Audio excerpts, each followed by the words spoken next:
for today's video ay gagawa tayo ng arts and craft using the eggshells. That is DIY.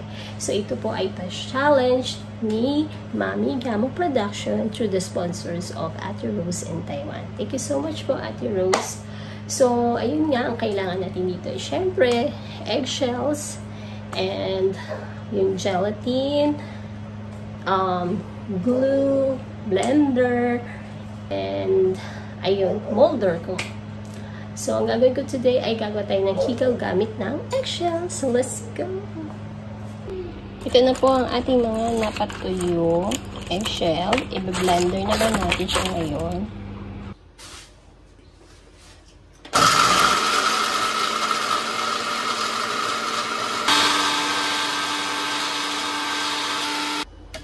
So, dapat pinong-pino.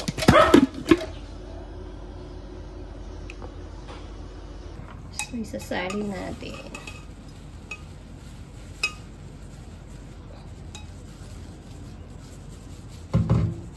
Para makuha yung pino lang.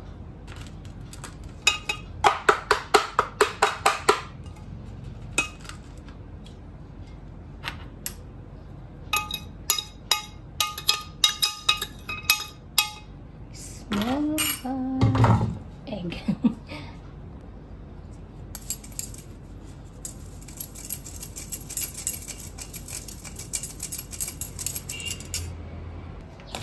Water at gagamitan natin siya na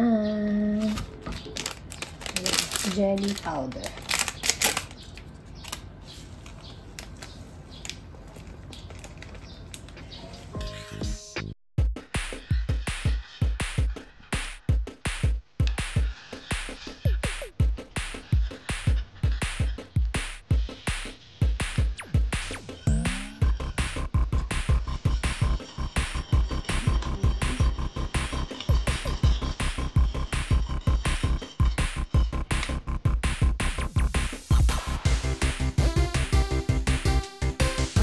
So, habang nakasalang po ito, continuous lang natin siyang halu-haluin para magbuo-buo siya. Ayan. So, ilalagay na natin yung dinurog or binlend nating eggshells. Ayan, paunti-unti. Tatansyahin lang natin hanggang sa makikita natin na parang buo na siya.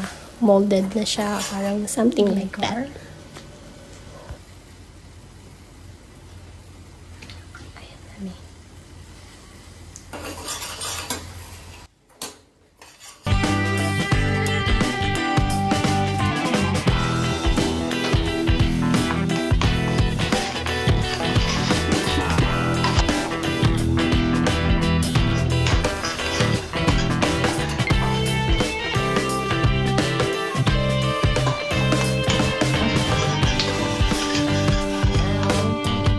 So, meron tayong molder.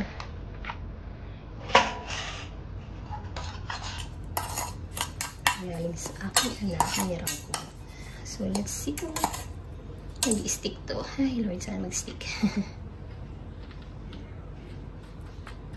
So, ayan siya.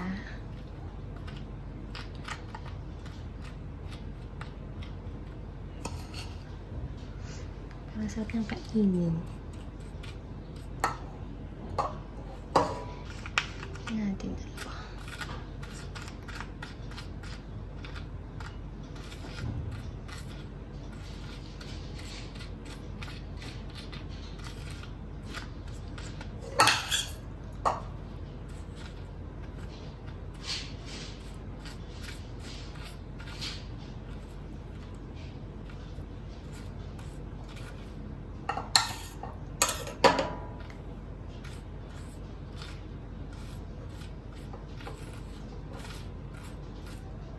Apat na pala.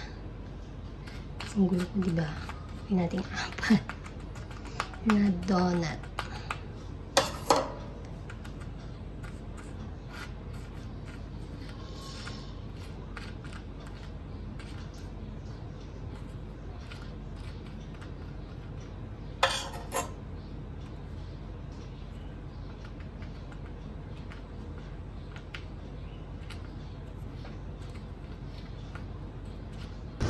So, ayan, pinarawan natin siya. Medyo tanggalin natin. Medyo tumigas-tigas. So, ilalagay natin siya. Gagawin natin siyang ring. Ay, ring. Earring. Ayan. So, ayan. Tinusok lang natin siya. So, kailangan natin ulit siyang paarawan. So, ito na po siya. Ayan, tumigas na siya. Tumigas na po siya. So, lilihain natin siya mamaya. So, this is the output. Tanggalan lang natin siya yung mga excess niya. Dito.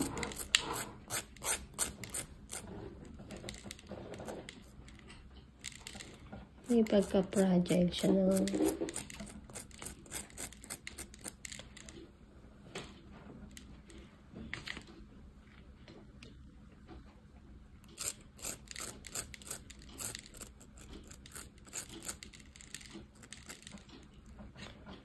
So, ayan na siya. So, lagyan natin siya ng glue para lumikit. Ayan.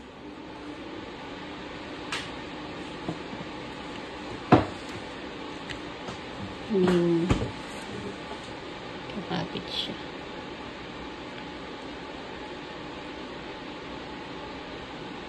Ayan.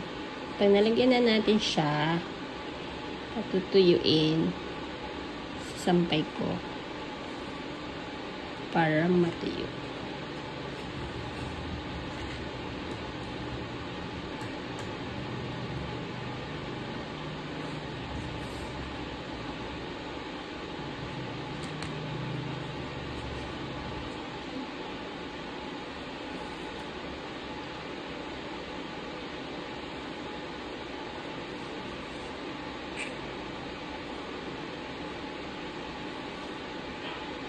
So, ito na nga guys, yung kaninang gindo ko. Ayan, para hindi siya mag-watak-watak. Ayan, sinampay ko siya. Pinatuyo ko siya dito. Ayan, medyo tuyo na siya. So, lalagyan na natin siya ng parang glossy something. Para glossy and shiny siyang tingnan. So, ito yung tinutukoy ko, the Super Gloss. So, ito yung ginagamit ng aking anak pagkatapos siyang gumawa ng mga molded na clay. So, ngayon i-apply ko siya dito. So, ito siya guys. Ayan. And then, parang pinipaint mo lang siya.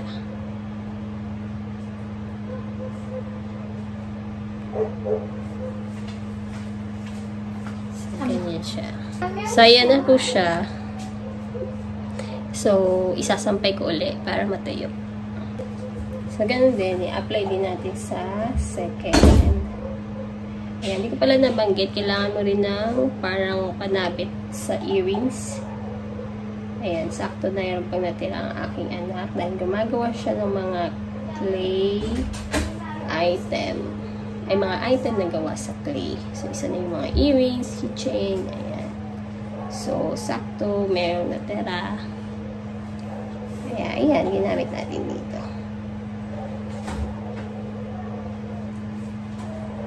Pwede po siyang lagyan ng mga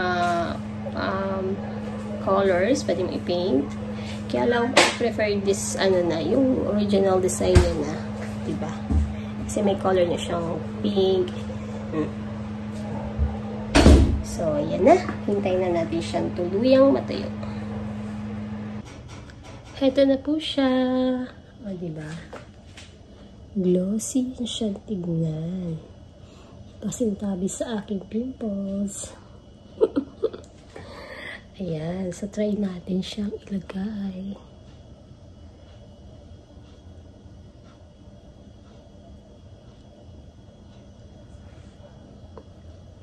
Oh, diba? Ang cute. That's it, guys. So, ito na ang aking entry for the DIY arts and craft using eggshells. So, thank you for watching and don't forget to subscribe to our channel, Mom Cat Glamour Production, The Heron Texans. And God bless. Happy Easter. Bye.